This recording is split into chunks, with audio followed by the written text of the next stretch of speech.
Il est écrit dans ta parole qu'il est doux, qu'il est agréable pour les frères de demeurer ensemble. Seigneur, il y a des avantages à chaque fois que tu nous réunis. La parole est en train de dire la première des choses, c'est là que tu déverses la bénédiction. Seigneur, nous sommes rassurés que dans la réunion de ce soir, tu seras en train de déverser la bénédiction sur ton peuple. Seigneur, ta parole dit également que c'est là que tu déverses la vie pour l'éternité.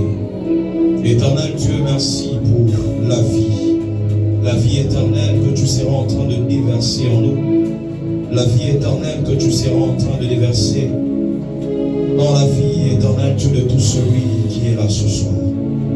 Nous désirons ce que tu nous parles, ô Dieu, et tu nous connectes à la source.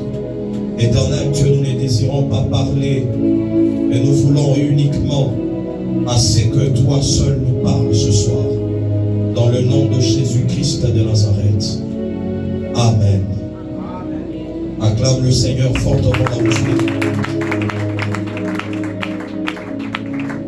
Tu peux saluer ton voisin de gauche et de droite et tu lui dis bienvenue dans la présence de Dieu. Alors sans tarder, nous allons lire dans le livre de Matthieu, chapitre 12. Nous sommes en train de parler de la délivrance et de sa conservation. Et nous étions en train de dire que tout un chacun de nous a besoin de la délivrance. Nous avons tous besoin de la délivrance. Alléluia. Et c'est comme ça que Christ, dans la prière qu'il nous laisse, il a dit que nous devons prier en disant « Délivre-nous du malin ». Car la délivrance devient une priorité dans la vie de tout un chacun de nous. Alléluia. Parce que nous tous, nous devons rechercher, comme on a dit, et nous devons prier pour recevoir la délivrance. La délivrance n'est pas attachée seulement à une catégorie de personnes, mais nous tous, nous avons besoin de la délivrance. Alléluia. Et c'est comme ça qu'on a commencé à parler de l'histoire attaché au livre de Matthieu, chapitre 12. Nous commençons au verset 43, Matthieu, chapitre 12. À partir du verset 43, c'est Christ qui est en train lui-même de faire un service de délivrance.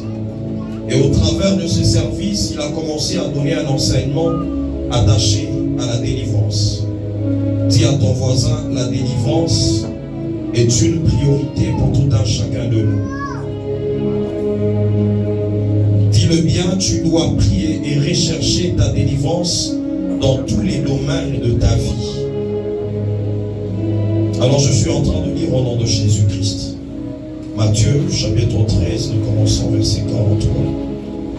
La Bible dit, 12 plutôt, je m'excuse, Matthieu chapitre 12, pour ceux qui sont en train d'écrire, ce n'est pas 13.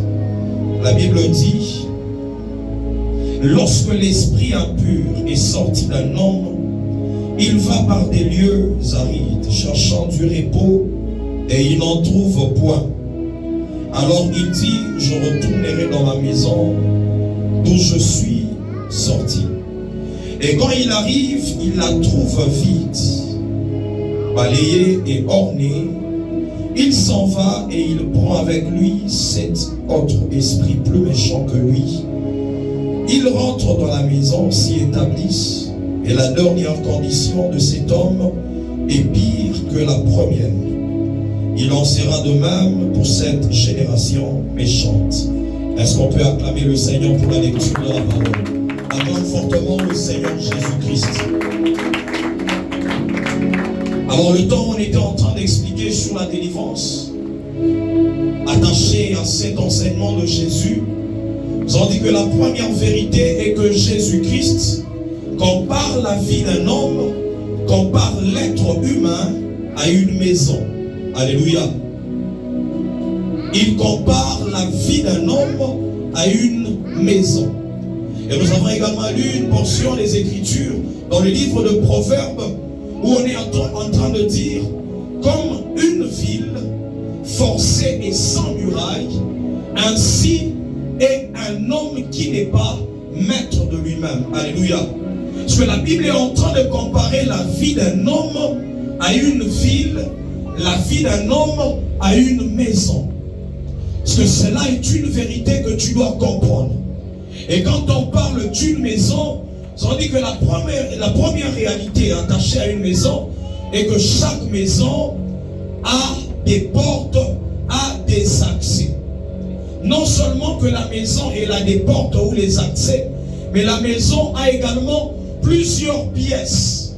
Et nous avons dit que ces pièces attachées à une maison sont comparables au domaine de la vie de tout un chacun de nous. Alléluia. C'est que dans ta vie, il y a plusieurs domaines. Dans ma vie, il y a plusieurs domaines. Et ces domaines sont comparés aux pièces, aux différentes pièces ou aux différentes chambres attachées à la maison. Alléluia. Et c'est comme ça que lorsque Paul enseigne sur les accès, nous avons dit que le terme que Paul est en train d'utiliser pour parler des accès, dans le livre de Éphésiens chapitre 4, le verset 27, il dit il n'est donné pas accès au diable. Le terme qui est utilisé pour parler d'accès est en train de dire également place. Il dit il n'est donné pas place au diable. Parce que nous n'allons pas donner un territoire, une place au diable dans notre vie. Alléluia. C'est comme ça qu'on a dit qu'il y a plusieurs domaines attachés à ta vie et le diable peut venir et occuper un domaine particulier dans ta vie. Et c'est dans ce cas-là que nous tous, nous avons besoin de vivre une délivrance. Dis à ton voisin, tu as besoin de vivre ta délivrance. Et donc chaque espace de ta vie, chaque domaine de ta vie doit vivre la délivrance. Alléluia. Est-ce qu'on est ensemble? Acclame fortement le Seigneur Jésus-Christ si on est en train d'évoluer ensemble. Nous avons dit que c'est le même terme que la Bible utilise dans le livre d'Apocalypse, chapitre 12. La Bible dit, il n'y avait plus de place pour le diable au ciel. Le même terme qui est utilisé pour parler de la place, c'est le même terme que Paul utilise pour parler des accès. Alléluia. C'est comme ça que nous avons dit, à chaque fois quand le salut commence à venir dans la vie de quelqu'un, le diable doit être précipité. La Bible est en train de dire qu'au ciel, le diable fut précipité. Et c'est comme ça qu'on a dit qu'il n'y avait plus de place au ciel pour le diable. Et nous avons dit qu'en cette saison, quand nous parlons de la délivrance, c'est que l'Éternel sera en train de manifester son salut. L'Éternel sera en train de manifester son règne, sa puissance et l'autorité de Christ dans ta vie. Alléluia. Est-ce qu'on est ensemble? Nous parlons de la délivrance. Et ici, lorsque Christ est en train d'enseigner sur la délivrance, il est en train de comparer la vie d'un homme à une maison. Parce que toi et moi déjà, nous devons réaliser cette vérité. Dans le monde spirituel, ta vie est comparable à une maison. Parce qu'il y a plusieurs demeures, il y a plusieurs endroits, plusieurs domaines où le diable peut venir et commencer à travailler. Ça peut être le domaine du mariage, ça peut être le domaine du travail, le domaine financier, ça peut être n'importe quel domaine, le domaine de la santé. Le diable peut juste occuper un espace de ta vie, un territoire dans ta vie. Et là, tu as besoin de la délivrance pour que tu vives la paix, pour que tu vives le salut dans ta vie. Alléluia. Alors la Bible est en train de dire que Christ, il parle des esprits qui doivent être chassés. Mais il dit lorsque un esprit est chassé, il va dans des lieux arides. Mais lorsqu'il arrive dans ces lieux arides, il ne trouve pas du repos. J'étais en train de méditer et je me suis demandé comment toi et moi, nous pouvons donner du repos aux esprits. Mais quand ils arrivent dans des lieux arides, ils ne trouvent pas du repos. À partir de cet enseignement de Jésus, j'ai vais commencer à méditer sur l'atmosphère attachée à un désert. Alléluia. Qu'est-ce qui est dans le désert qui fait assez que les esprits fuient? Qu'est-ce qui est dans les lieux arides ou qu'est-ce qu'il n'y a pas qui fait que les esprits fuient et ne trouvent pas de repos là-bas? Alléluia. Mais là n'est pas notre problème pour ce soir. Dans les jours qui sont en train de venir, on parlera de toutes ces vérités. Mais ce soir, j'aimerais que tu comprennes les états que Christ est en train d'énumérer et qui permettent à ce que les esprits reviennent et se retrouvent en paix ou en sûreté. La Bible dit, lorsque l'esprit rentre, après être chassé, il trouve la maison vide, il trouve la maison balayée, il trouve la maison ornée, alors il va, il prend 7 autres esprits plus méchants et il retourne dans la vie de la personne. On dit que la situation devient pire qu'avant. Nous avons dit que la première des choses qui permet de conserver ta délivrance, c'est de fermer les accès. Un esprit, lorsqu'il part, quand il rentre, il ne doit pas trouver les portes ouvertes. Parce que les esprits dont on parle ici, on dit qu'ils rentrent, ils entrent même dans la maison. Ils voient même l'état de la maison et ils sortent encore. Ils vont chercher d'autres esprits plus méchants pour venir encore s'établir dans la vie. Alléluia. C'est qu'il y a quelque chose qui permet à ce qu'il y ait un mouvement de va-et-vient. Ce sont les accès. C'est ce qu'on a appelé les accès. Alléluia. C'est comme ça qu'on a enseigné durant un long moment sur les accès et comment fermer ces accès. C'est que tu dois comprendre que la conservation de la délivrance est attachée premièrement à la fermeture de tout accès, de toute porte qui donnait accès au monde des ténèbres. Alléluia. Acclame le Seigneur si on avance ensemble. Alors au-delà des accès, Christ parle des 3 états de la vie d'un homme ou 3 conditions attachées à la vie d'un homme qui permettent à ce que l'homme devienne un lieu où les esprits peuvent agir. Les 3 états, j'étais en train de les énumérer: vide, balayé et orné. Pour ceux qui sont en train d'écrire, vide, balayé et orné.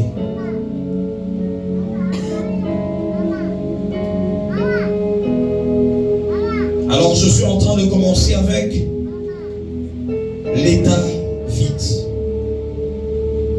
Nous sommes en train de comprendre déjà qu'après une délivrance, la vie d'un homme ou l'être humain doit être maintenant rempli par certaines choses afin que lorsque les esprits viendront, qu'ils ne retrouvent pas cet état vide.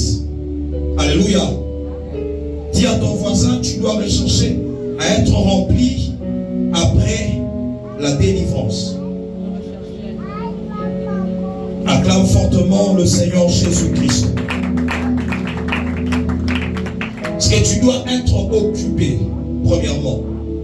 La deuxième chose, le terme qui est utilisé pour parler de l'état vide, c'est comme quelqu'un qui reste sans travailler. Un homme oisif, comme on dit, qui est en train de tourner les pouces. Parce qu'il y a un travail que tu dois accomplir pour que cet état commence à quitter ta vie. Pour que l'état de la vacuité commence à s'arrêter dans ta vie. C'est la première des choses que tu dois comprendre, c'est que l'état de la vacuité, tu ne dois pas rester vide si tu veux conserver ta délivrance. Alléluia. Si tu veux conserver ta délivrance, tu ne dois pas rester vide. L'état de la vacuité, c'est un état qui fait en sorte que tu deviennes vulnérable quand les esprits reviennent dans ta vie ou quand les esprits viennent pour t'attaquer. Et donc, ta vie doit être occupée par certaines choses, équipée par certaines choses, afin que tu ne restes pas vide. Alléluia. Nous allons aller ensemble dans le livre de Éphésiens. Éphésiens, chapitre 5.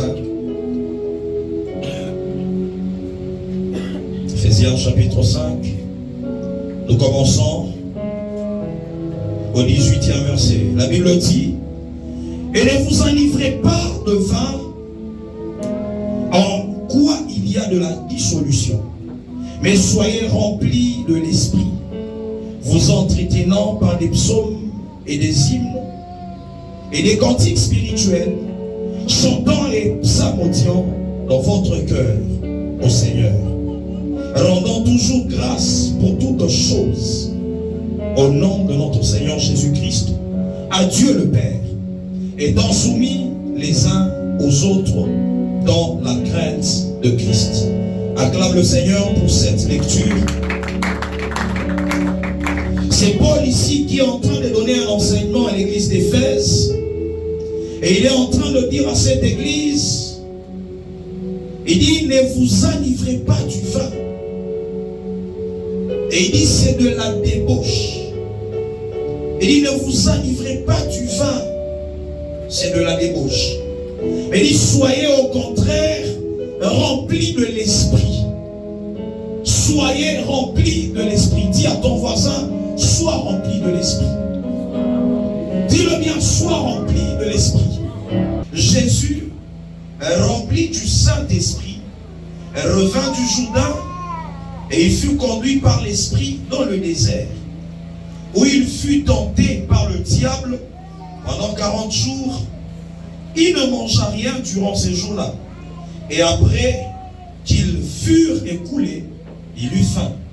Le diable lui dit: si tu es fils de Dieu, ordonne à cette pierre qu'elle devienne du pain. Et Jésus répondit: il est écrit, l'homme ne vivra pas de pain seulement. Je vais à partir du verset 13. La Bible dit: après l'avoir tenté de toutes ses manières, le diable s'éloigna de lui jusqu'à un moment favorable. Jésus, revêtu de la puissance de l'Esprit, retourna à Galilée et sa renommée se répandit dans tout le pays d'alentour. Alléluia. Nous sommes en train de parler de la plénitude du Saint-Esprit. Éphésiens est en train de dire: ne vous enivrez pas du vin, c'est de la débauche, mais soyez au contraire remplis du Saint-Esprit. Nous avons dit: c'est la première chose qui permet à ce que tu ne sois pas vide après ta délivrance. C'est qu'après un travail de délivrance, tu dois rechercher à être rempli du Saint-Esprit. Alléluia. Tu dois rechercher à être plein du Saint-Esprit. Et ici, on est en train de nous parler de Jésus-Christ comme étant le modèle. Il passe par les eaux du baptême, et après le baptême d'eau, la Bible dit que Jésus-Christ fut rempli de l'Esprit. Il fut rempli de l'Esprit. On dit: après être rempli du Saint-Esprit, Jésus revint du désert et il est conduit vers, il revint plutôt du Jourdain et il est conduit vers le désert. Alléluia. Mais lorsqu'il sortait du désert, Jésus n'était pas seulement rempli de l'Esprit.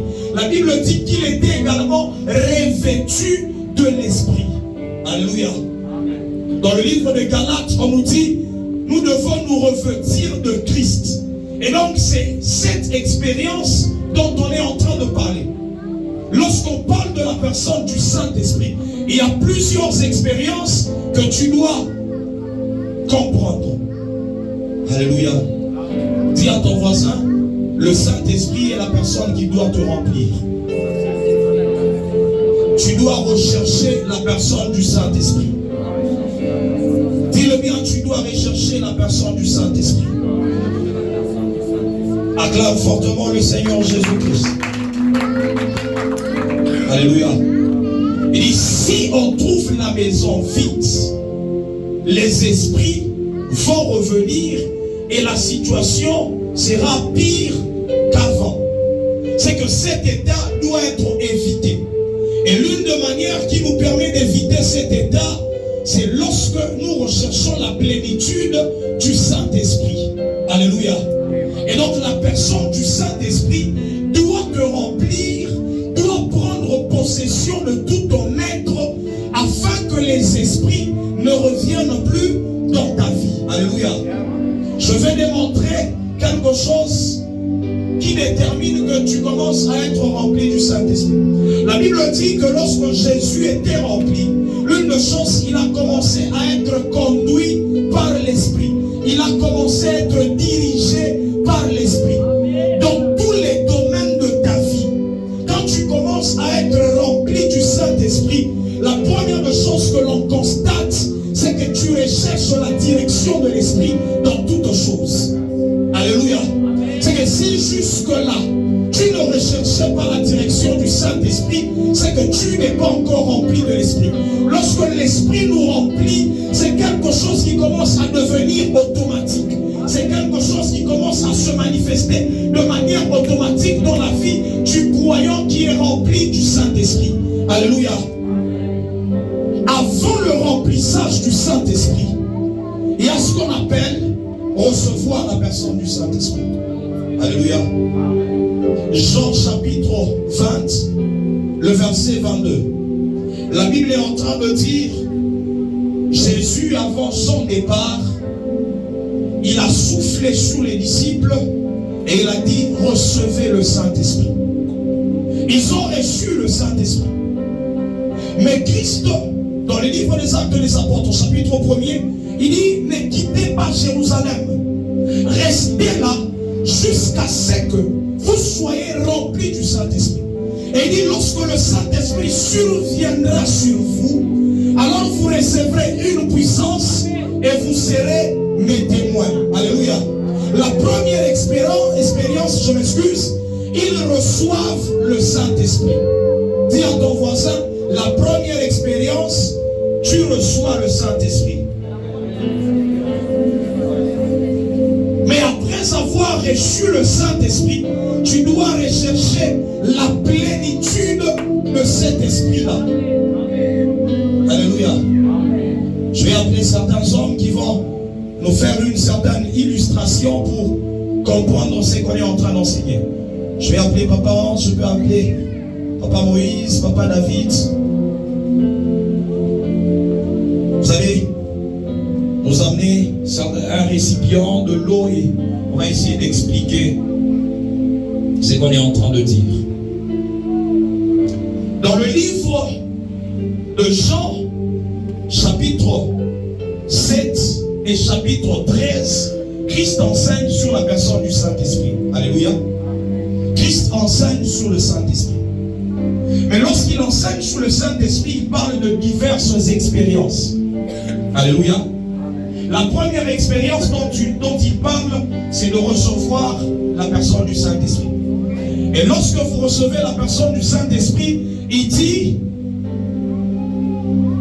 des sources d'eau vive commencent à jaillir en nous. Il parle premièrement des sources d'eau vive. Mais dans le livre de Jean chapitre 13, il ne parle plus de sources d'eau vive, il parle des fleuves d'eau. Alléluia. Acclame fortement le Seigneur Jésus-Christ. Alors, lorsque nous recevons le Seigneur Jésus-Christ comme Seigneur et Sauveur, vous pouvez nous mettre de l'eau dans ce grand récipient. Nous recevons le Seigneur Jésus-Christ comme Seigneur et Sauveur. Directement, le Saint-Esprit, il vient habiter en nous. Alléluia. Le Saint-Esprit, il vient habiter en nous. Mais quand le Saint-Esprit vient habiter en nous, c'est une mesure. C'est vrai que c'est une personne, mais cette personne, elle est appelée à grandir en nous. C'est comme toi quand tu es né. Tu pouvais avoir tout sur toi, mais tout ce que tu as reçu ne pouvait pas être actif, ne pouvait pas être fonctionnel à cet âge-là où tu es né. Alléluia. Et donc c'est comme une quantité d'eau que tu reçois. Cette quantité d'eau, c'est le Saint-Esprit que nous recevons le jour où nous acceptons Jésus-Christ comme Seigneur et Sauveur. Le jour où toi tu es baptisé, tu crois au Seigneur Jésus-Christ. Alléluia. C'est qu'il y a une dimension d'eau. Lorsqu'on parle du symbolisme du Saint-Esprit, il y a plusieurs éléments qu'on utilise pour symboliser le Saint-Esprit. Il y a l'eau, il y a l'huile, il y a le vent. Ce sont les éléments qu'on utilise pour symboliser le Saint-Esprit. Et ici, on est en train d'utiliser de l'eau. Je n'ai pas dit que le Saint-Esprit, c'est de l'eau. Mais je suis en train d'utiliser de l'eau pour que tu arrives à comprendre quelque chose. Alléluia. Alors, le temps où tu es en train de grandir, le temps où tu es en train de croître, tu vas atteindre une dimension. Et cette dimension, c'est ce qu'on appelle la dimension de la plénitude. Alléluia. Lorsqu'on regarde, ce récipient est maintenant rempli. C'est comme la plénitude de l'esprit. Et donc, quand ce récipient est rempli de l'esprit, il n'y a plus d'espace où certains esprits peuvent venir s'infiltrer. Alléluia. Et donc, c'est ça que Dieu est en train de nous enseigner. Il veut que toi et moi, comme ce récipient, que l'on soit totalement rempli de la personne du Saint-Esprit. Alléluia. C'est que premièrement, nous avons parlé de recevoir. C'est la première dimension. C'est comme cette première quantité d'eau que tu as reçue. Mais chaque jour de notre vie, nous travaillons sur cette plénitude. C'est comme ça que Paul, quand il parle, il dit soyez remplis. C'est que c'est une activité continuelle. C'est une activité de chaque jour. La plénitude, c'est chaque jour. Alléluia. Acclame le Seigneur si on est en train d'avancer ensemble. Alors, Christ ne s'est pas arrêté à cette plénitude. Mais la Bible est en train de dire qu'il a été revêtu. Et quand on parle du revêtement, c'est qu'il y a une plénitude et il y a un débordement. C'est que l'eau peut maintenant recouvrir même l'extérieur du récipient. Ça, c'est ce qu'on appelle le revêtement de l'esprit. Mais les anglophones, eux, ils préfèrent parler de ce qu'on appelle le baptême dans le Saint-Esprit. Quand on parle du baptême, le terme baptiso veut dire submerger. Ça veut dire quoi? Ça veut dire que toi et moi, nous ne sommes pas en dehors de l'esprit, mais nous sommes remplis de l'esprit et nous sommes même submergés dans le Saint-Esprit. Je ne sais pas si quelqu'un est en train de comprendre. C'est qu'à un certain moment, même si le diable pouvait venir de l'extérieur, il y a une couverture extérieure de l'Esprit de Dieu au point où on ne peut pas t'atteindre. C'est ça le baptême dans le Saint-Esprit. Est-ce qu'on est ensemble? C'est que tu ne dois pas te limiter à recevoir seulement le Saint-Esprit, mais tu dois rechercher la plénitude de l'Esprit. Au-delà de la plénitude de l'Esprit, tu dois rechercher à ce que l'Esprit recouvre, que tu dois submerger dans l'Esprit de Dieu. Alléluia. C'est que ce sont les expériences que nous commençons à rechercher. Ce sont les expériences que toi et moi, nous sommes en train de rechercher. Est-ce que tu peux acclamer fortement le Seigneur? Merci beaucoup aux hommes de Dieu. Alléluia. C'est que tu dois comprendre cela comme étant un processus. Tu as déjà accepté le Seigneur Jésus-Christ, c'est qu'il y a déjà le Saint-Esprit qui est en toi. Mais comme on parle de la nouvelle naissance, c'est que tu dois grandir. Et plus tu es en train de grandir, plus le Saint-Esprit s'expand en toi. Plus il y a une expansion de la personne du Saint-Esprit. Et quand tu es rempli, tu deviens sous contrôle de l'Esprit. Alléluia. Tu es maintenant conduit par la personne du Saint-Esprit. C'est comme ça que la Bible est en train de dire, Jésus-Christ étant rempli de l'Esprit, il fut conduit dans le désert. Lorsque tu commences à être conduit, ça ne dépend plus de toi. La Bible dit qu'il fut conduit dans le désert pour être tenté. Pour être tenté. C'est un lieu de tentation, un lieu d'épreuve, mais c'est l'Esprit qui l'envoie là-bas. Quand tu es conduit par l'Esprit, l'Esprit te fera passer par certains chemins que toi-même tu ne voudras pas peut-être. Alléluia. Acclame le Seigneur fortement si on est ensemble.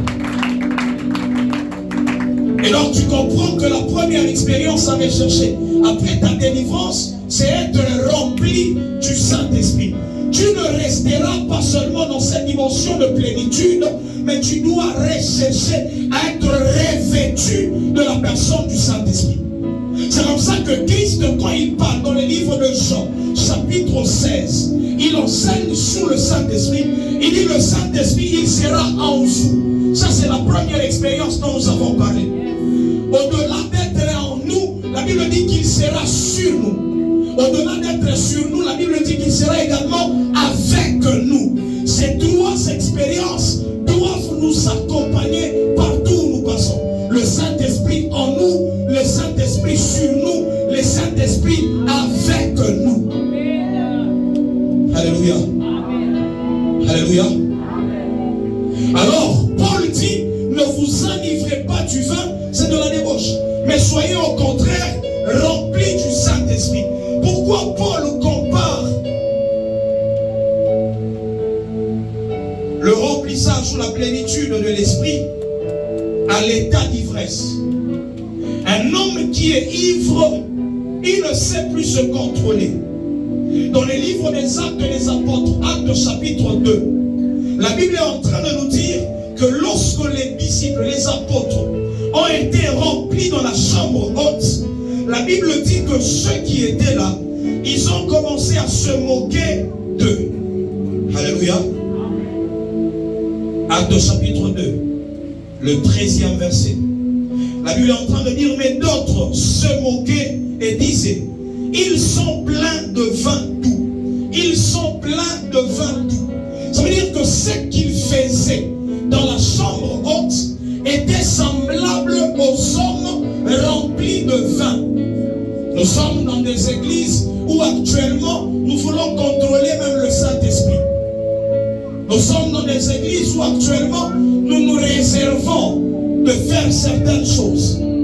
Mais ici on dit que ceux qui étaient à l'extérieur de la chambre haute, ils ont constaté que ceux qui étaient remplis de l'esprit étaient semblables à ceux qui étaient ivres de vin doux. Alors Pierre, prenant la parole, il commence à expliquer. Il dit non, c'est le matin, ce n'est que la 9e heure du matin. Comment vous allez dire que ces hommes sont remplis de vin? Ils sont remplis du Saint-Esprit. C'est la promesse que le Père avait annoncée. Et donc même les apôtres devaient être remplis de l'Esprit avant même de faire quoi que ce soit. Ils ont reçu le Saint-Esprit, mais avant de faire quoi que ce soit, ils devaient attendre la plénitude du Saint-Esprit. Non seulement la plénitude, mais également être revêtus de la puissance du Saint-Esprit. Le revêtement de l'Esprit devait également descendre sur eux afin d'accomplir leur mission. Alléluia. C'est que si jusque-là, nous sommes en train de souffrir, c'est parce que le Saint-Esprit ne nous a pas encore remplis. Dis à ton voisin, la souffrance dont tu vis, c'est parce que tu manques la personne du Saint-Esprit. Acclame fortement le Seigneur Jésus-Christ. C'est le Saint-Esprit qui nous donne la nature de Dieu. C'est le Saint-Esprit qui nous donne la sémence de Dieu. Et donc le Saint-Esprit est la première personne qui nous permet de commencer la vie spirituelle en tant qu'enfant de Dieu. Tu ne peux pas commencer la vie spirituelle sans avoir au préalable reçu le Saint-Esprit. Alléluia. C'est que si tu n'as pas encore reçu le Saint-Esprit, c'est le temps de rechercher à recevoir le Saint-Esprit. Alors je vais enseigner sur comment être rempli du Saint-Esprit et comment recevoir le Saint-Esprit. La Bible est en train de dire dans Actes chapitre 19. Je suis en train de lire à partir du premier verset. Je vais aller rapidement pour gagner notre temps. Pendant qu'Apollos était à Corinthe, Paul, après avoir parcouru les hautes provinces de l'Asie, arriva à Éphèse.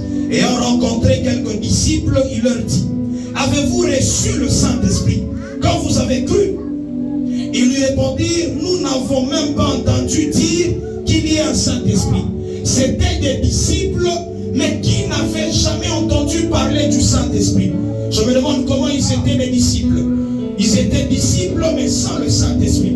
Nous sommes dans ce genre d'église actuellement, où nous avons des disciples, des gens qui peuvent être dans l'église, qui viennent dans l'église, mais sans avoir au préalable reçu le Saint-Esprit. Alléluia. Alors Paul commence à poser des questions. Il dit, de quel baptême avez-vous donc été baptisé? Et ils répondirent, du baptême de Jean.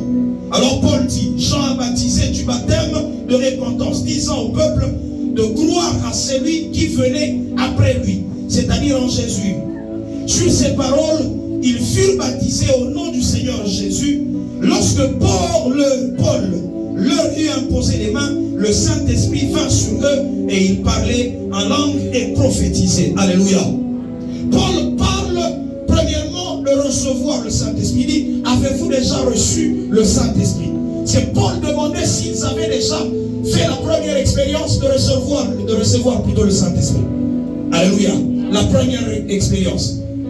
Au-delà de cela, il fallait qu'ils soient également revêtus, remplis même de l'Esprit. Que l'Esprit soit sur eux.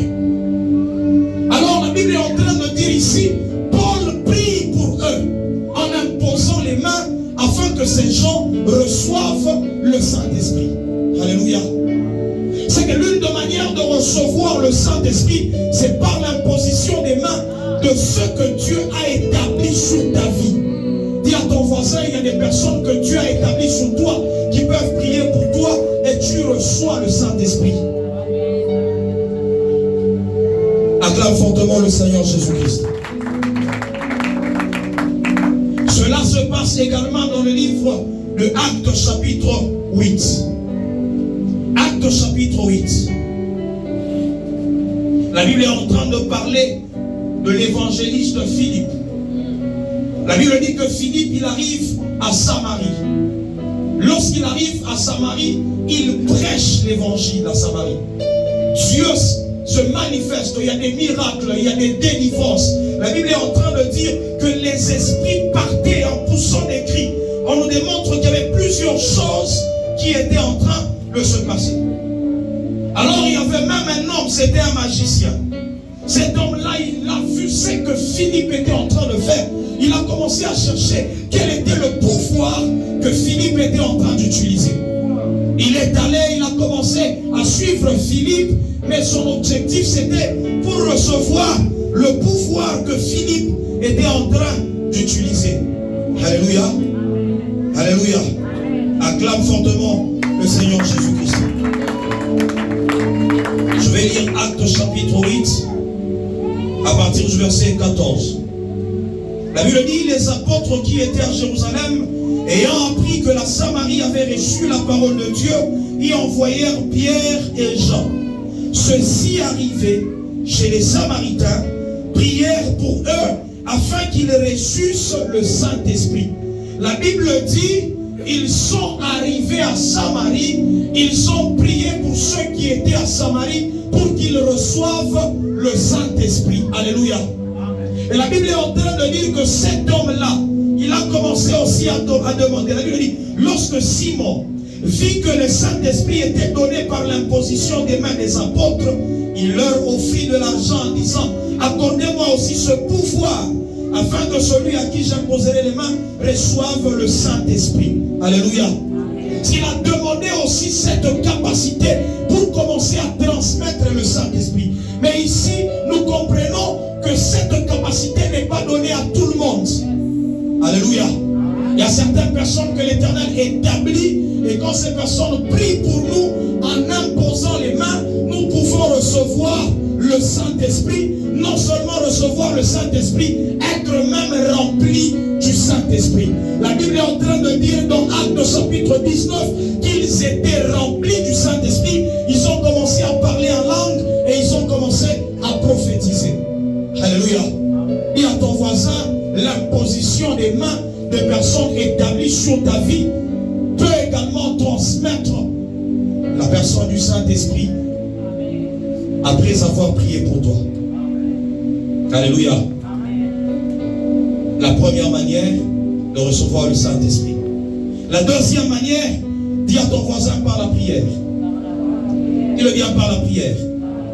Dans le livre de Luc, chapitre 11, comme on était en train de le dire depuis le dimanche, j'ai dit que Christ qui enseignait sur la prière, il a commencé à dire à ceux qui étaient là, je lis à partir du verset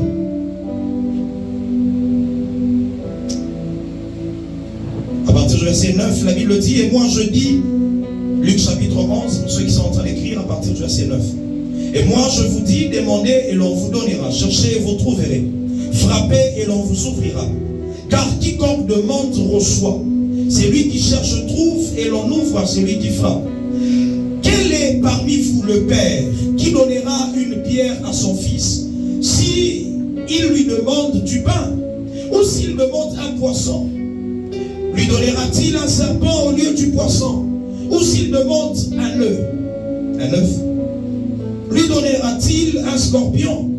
Si donc méchant, comme vous l'êtes, vous savez donner des bonnes choses à vos enfants, à combien plus forte raison le Père Céleste donnera-t-il le Saint-Esprit à ceux qui le lui demandent? À ceux qui le lui demandent. Alléluia. Parce que le Seigneur ou le Père a la capacité de te remplir de l'Esprit quand tu entres dans la prière et tu commences à demander à Dieu. Tu dis, Seigneur, remplis-moi de ton esprit. Donne-moi ton esprit. C'est ce que Christ est en train d'enseigner ici. C'est que la prière devient un moyen qui nous permet d'accéder à la plénitude du Saint-Esprit. Alléluia. Dis à ton voisin la prière. Dis-le bien, la prière. Acclame fortement le Seigneur Jésus-Christ. Je suis dans Actes chapitre 4. Actes chapitre 4.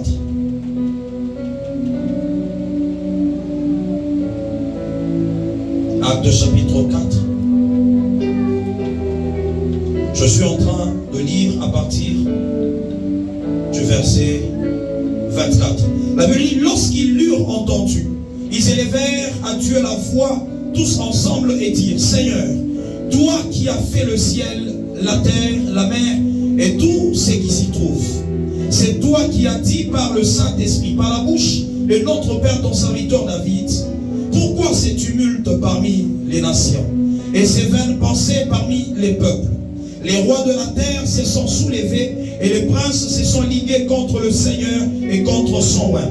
En effet, contre ton saint serviteur Jésus, que tu as oint. Hérode et Ponce Pilate se sont ligués dans cette ville avec les nations et avec les peuples d'Israël pour faire tout ce que ta main et ton conseil avaient arrêté d'avance. Et maintenant, Seigneur, vois leurs menaces et donne à tes serviteurs d'annoncer ta parole avec une pleine assurance, en étendant ta main pour qu'il se fasse des guérisons, des miracles et des prodiges par le nom de ton saint serviteur Jésus.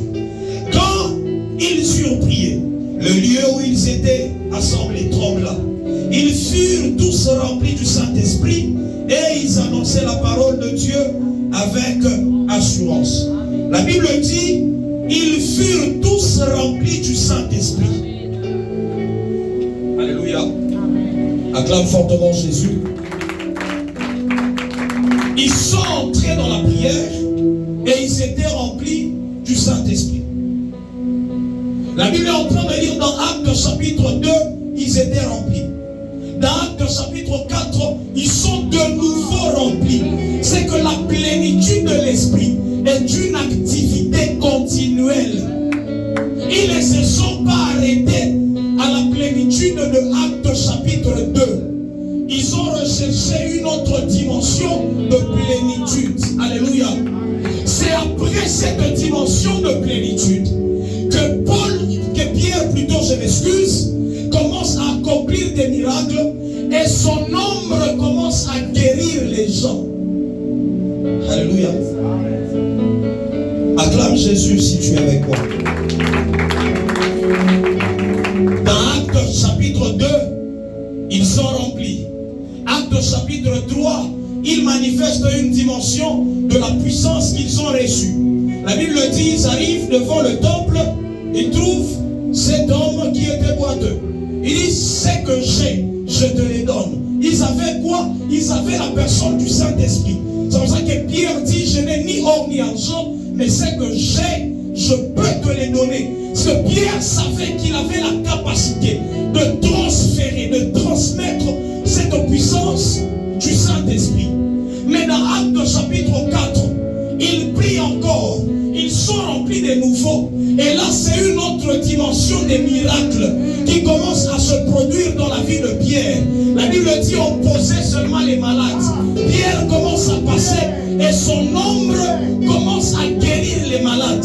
C'est qu'il y a des dimensions de plénitude du Saint-Esprit qui pourra t'amener à accomplir des grandes choses. La Bible est en train de dire dans le livre de Luc, lorsque Jésus était revêtu de la puissance, sa renommée s'est accrue. Tu es en train de chercher la renommée. Le secret, c'est être revêtu. Revêtu. Le revêtement lui-même du Saint-Esprit devient un secret pour que ta renommée commence à s'accroître. Acclame le Seigneur Jésus-Christ. Dis à ton voisin la prière. Dis-le bien la prière. Lorsque tu es en train de prier, j'ai dit la première des choses, tu peux dire à Dieu, Seigneur, remplis-moi. Mais dans le livre d'Éphésiens chapitre 5, Paul est en train de nous dire quel type de prière nous devons faire. Éphésiens chapitre 5. Éphésiens chapitre 5 à partir du verset 18 comme on a lu. Et soyez au contraire remplis de l'esprit. Entretenez-vous par les psaumes. La première dimension des prières à faire qu'on est en train de nous donner ici, ce sont les psaumes. Dis à ton voisin les psaumes. Tu prends un psaume, tu commences à prier avec ce psaume. Cela permet à ce que tu deviennes plein ou rempli de l'esprit.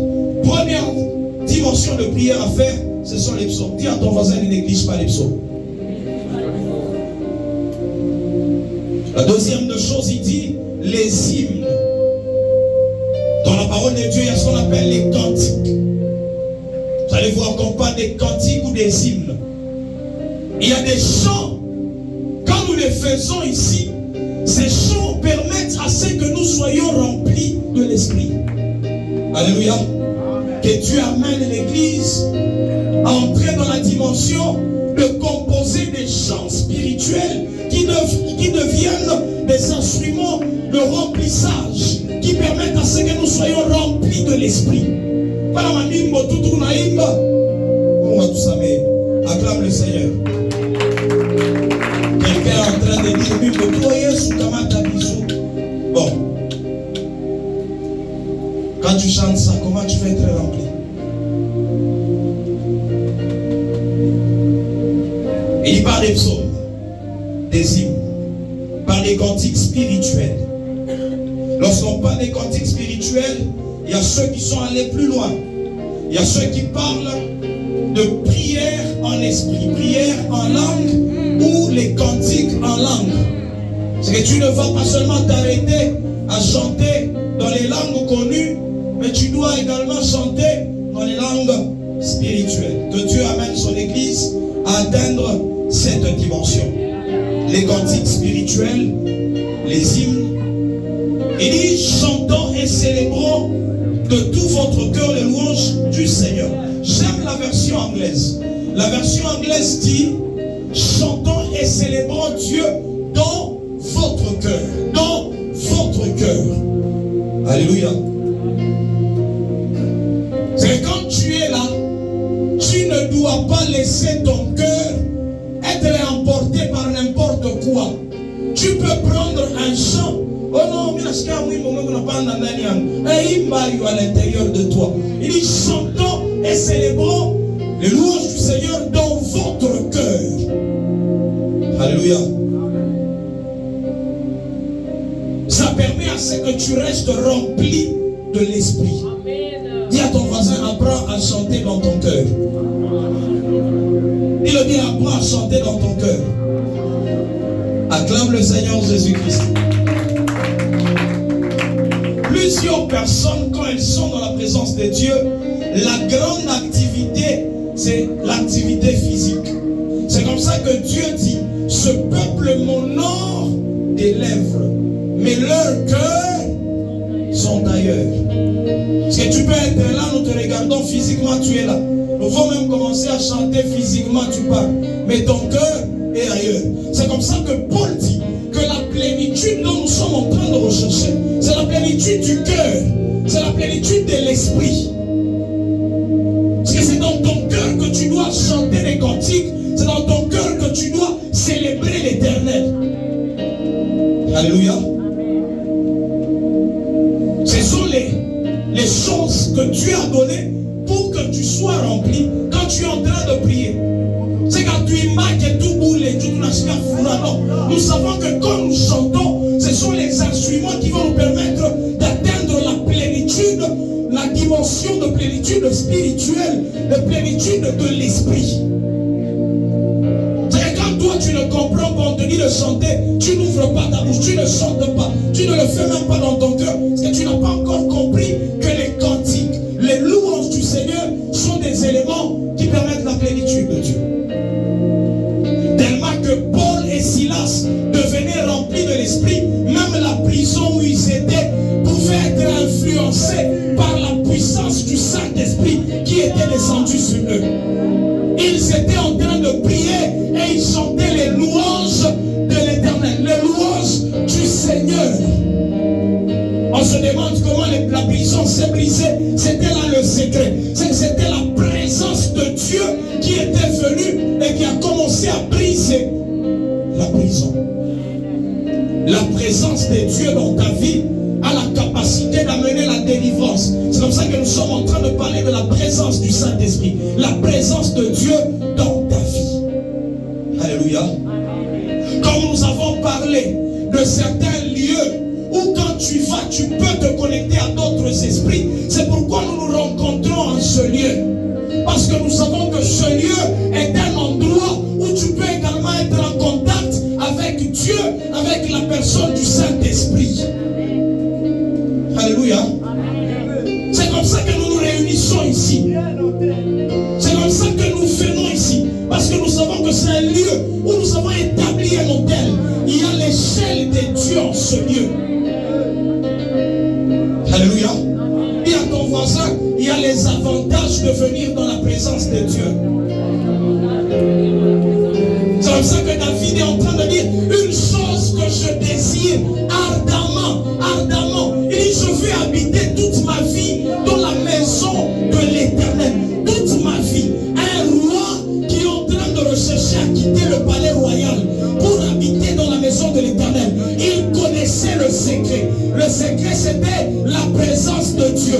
La présence de Dieu a la capacité de te donner la victoire. La présence du Saint-Esprit a la capacité d'amener la délivrance. La présence du Saint-Esprit peut donner tout ce que tu veux. Dis à ton voisin, ne t'absente plus quand nous avons des moments de prière, des moments de culte. Le psaume 133, c'est un psaume que j'aime bien. C'est un psaume de communion. Il est doux, il est agréable pour des frères de demeurer ensemble. On commence à parler du symbolisme de l'esprit.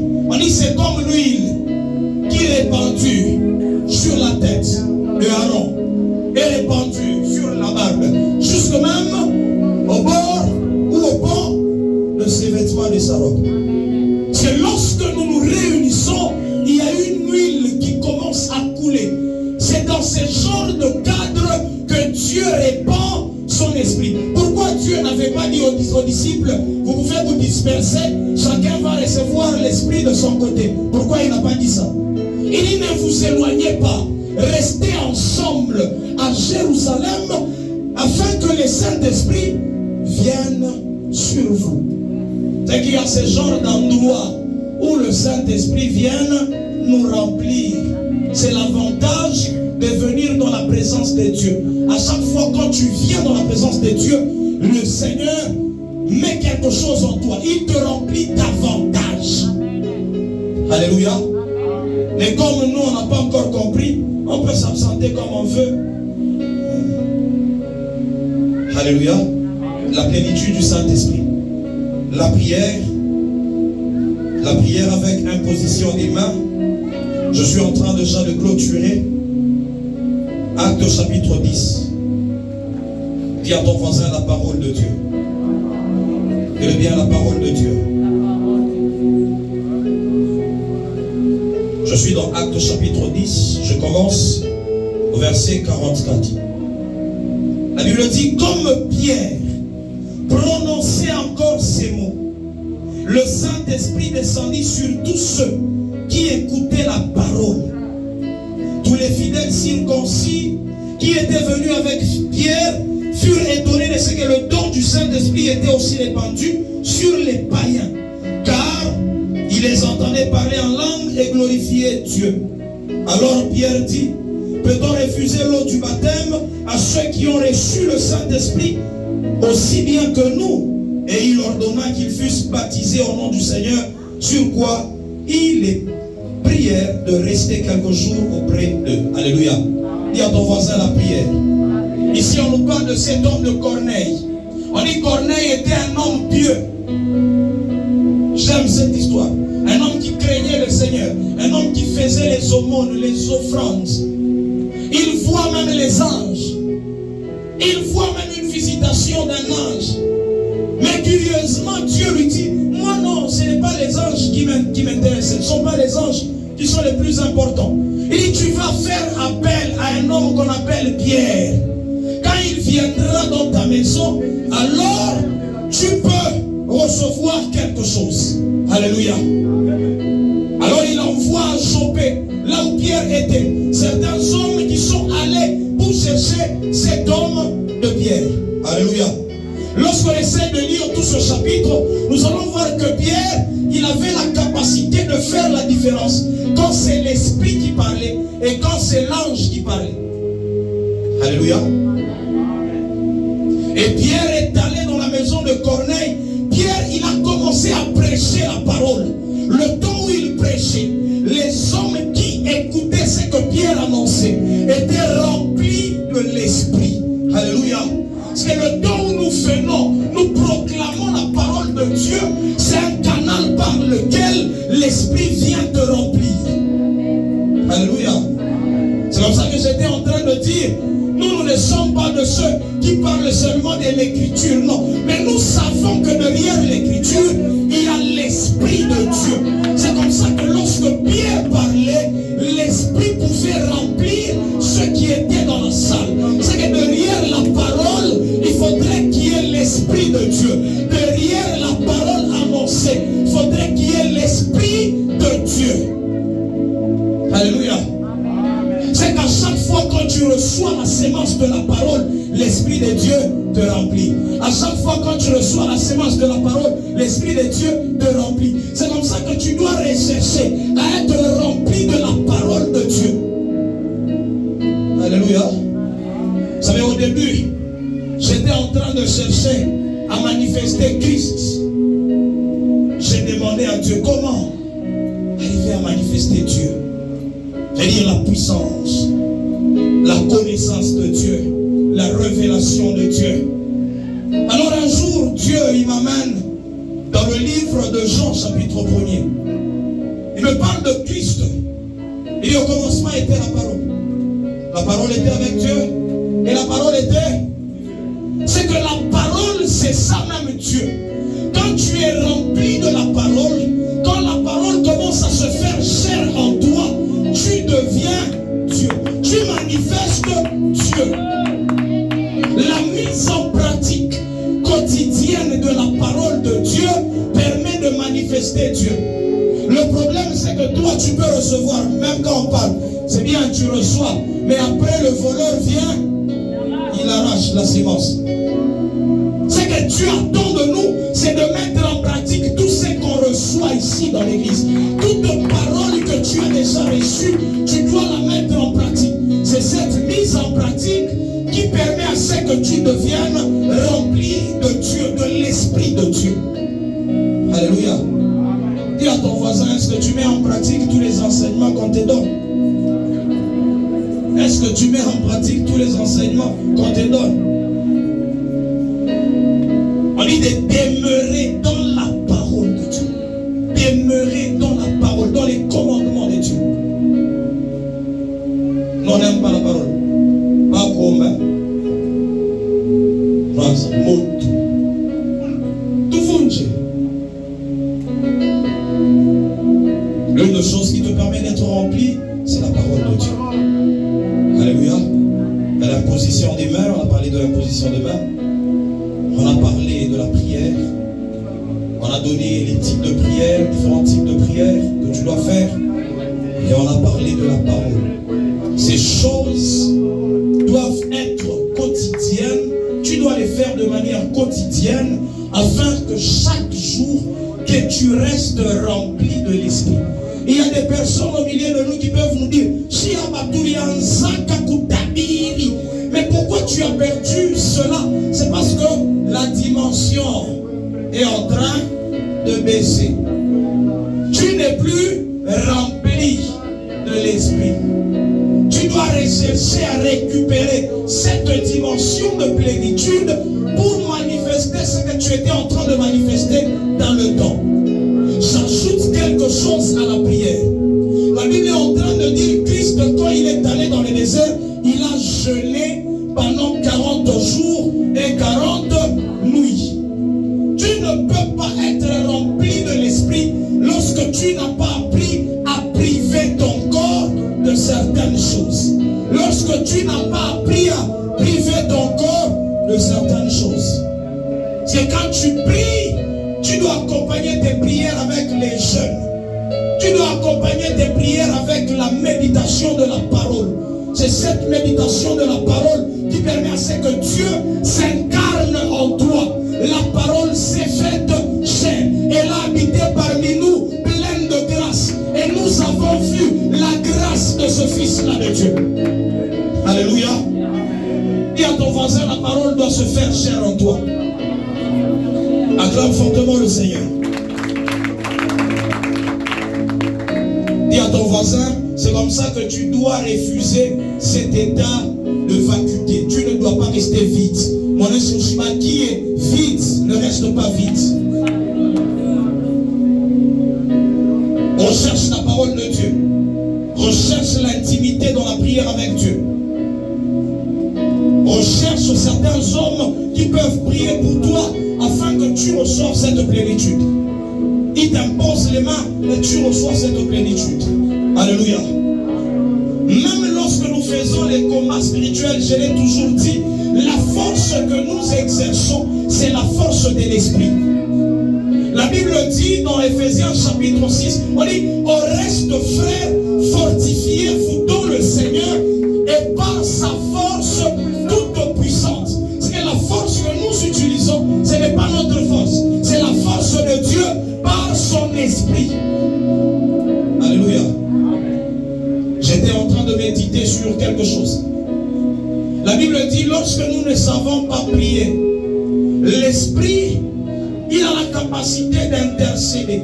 Il dit dans nos infirmités, dans nos faiblesses, l'esprit lui-même, il a la capacité de prier pour nous par des soupirs inexprimables.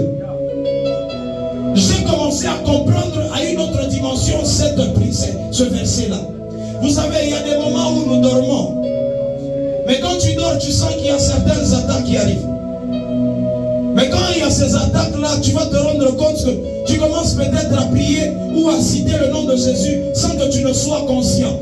Là, ce n'est pas toi qui pries. Là, c'est l'esprit qui prie pour toi parce que tu es dans une faiblesse. Tu es dans un état de faiblesse. Tu ne peux pas me dire que toi tu pries, même si on dit prier sans cesse. Tu ne vas pas me dire même quand tu dors là tu pries.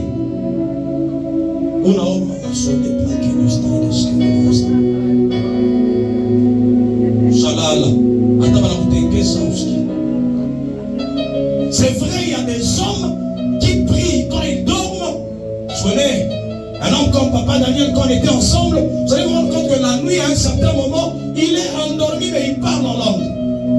Et le matin, quand tu le réveilles, il ne connaît pas ce qui s'est passé. Ce n'est pas lui, c'est l'esprit. C'est l'esprit dans cette faiblesse-là du sommeil, dans cette faiblesse du corps. L'esprit commence à intercéder, l'esprit commence à prier. La Bible dit l'esprit sonde tout, l'esprit connaît tout, il sait voir les dangers. Les dangers, même la nuit quand tu dors, l'esprit voit les dangers. C'est comme ça que la plénitude du Saint-Esprit est une chose à rechercher. C'est important. Tu es dans un véhicule, un accident veut arriver, tu sens à un certain moment que tu as envie seulement de parler à l'âme. L'esprit commence à prier en toi parce qu'il y a un danger qui est en train de venir, un danger qui veut arriver, et l'esprit commence à intercéder pour t'éloigner de ces choses. Il Dis à ton voisin, recherche la plénitude du Saint-Esprit. Dis-le bien, la plénitude du Saint-Esprit. Alléluia. Les 3 états à éviter après une délivrance. Rester vide, balayer, orner. 3 états à éviter pour conserver la délivrance ou encore notre restauration. Ça veut dire que chaque délivrance est accompagnée d'une restauration. Et donc cette restauration est conservée par la plénitude du Saint-Esprit en toi.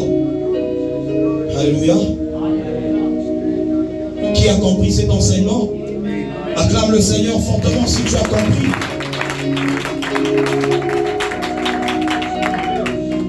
Alors tu vas incliner ta tête là où tu es. Tu vas juste demander à Dieu. Seigneur, je suis là. J'ai besoin de toi. J'ai besoin de ta présence en moi.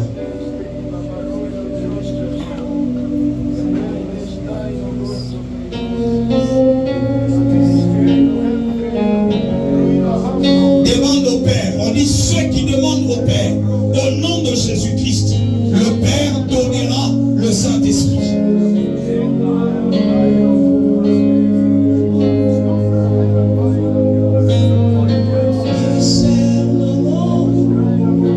De ta voix.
Que ton esprit m'aide à le mettre en pratique.